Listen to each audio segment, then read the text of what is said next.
Évangile de Jésus-Christ selon Saint Jean, du chapitre 7, des versets 1 à 2, puis 10, ensuite 14 et 25 à 30.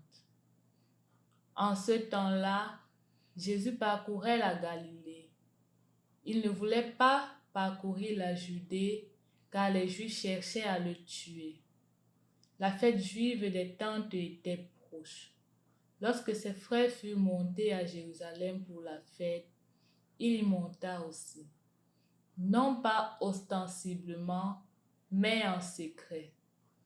On était déjà au milieu de la semaine de la fête quand Jésus monta au temple, et là il enseignait. Quelques habitants de Jérusalem disaient alors: N'est-ce pas celui qu'on cherche à tuer? Le voilà qui parle ouvertement, et personne ne lui dit rien. Nos chefs auraient-ils vraiment reconnu que c'est lui le Christ? Mais lui, nous savons d'où il est. Or, le Christ, quand il viendra, personne ne saura d'où il est. Jésus, qui enseignait dans le temple, s'écria: Vous me connaissez et vous savez d'où je suis. Je ne suis pas venu de moi-même, mais il est véridique, celui qui m'a envoyé, celui que vous ne connaissez pas. Moi, je le connais parce que je viens d'auprès de lui et c'est lui qui m'a envoyé. On cherchait à l'arrêter, mais personne ne mit la main sur lui parce que son heure n'était pas encore venue. Au nom du Père et du Fils et du Saint-Esprit. Amen. On cherchait à mettre la main sur lui, mais personne ne le fit parce que son heure n'était pas encore venue. L'heure du Seigneur n'était pas encore venue. Quelle heure?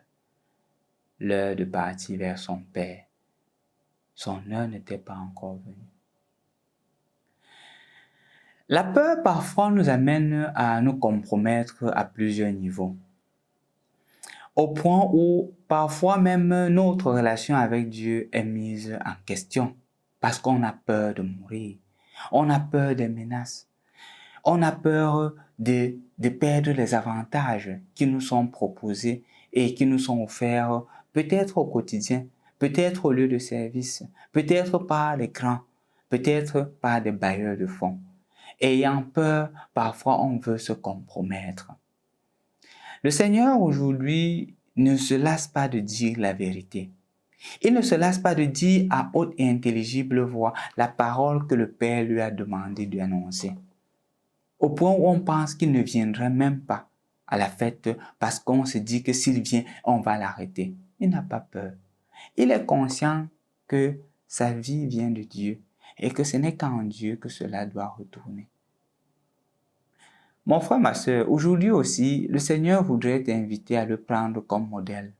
Modèle de vérité, modèle d'abandon, modèle de courage. Parfois, dans des situations, tu te retrouves en train de vouloir te compromettre parce que tu as peur de ce qui arrive.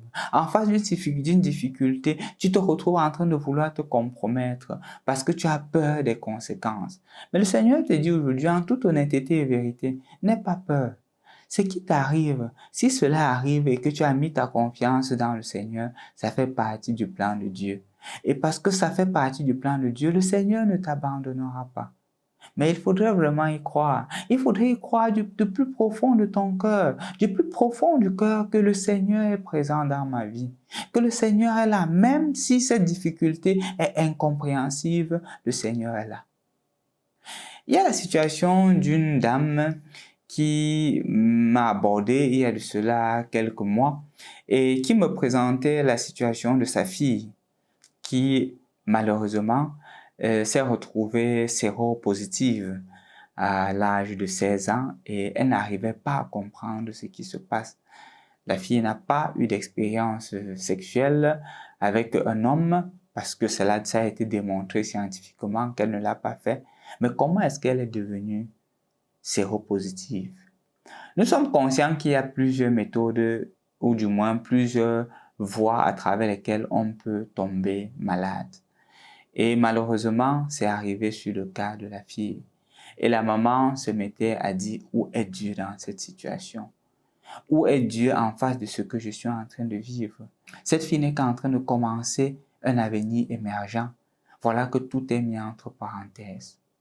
Premièrement, j'ai dit à la dame que de nos jours, le VIH n'est plus une fatalité.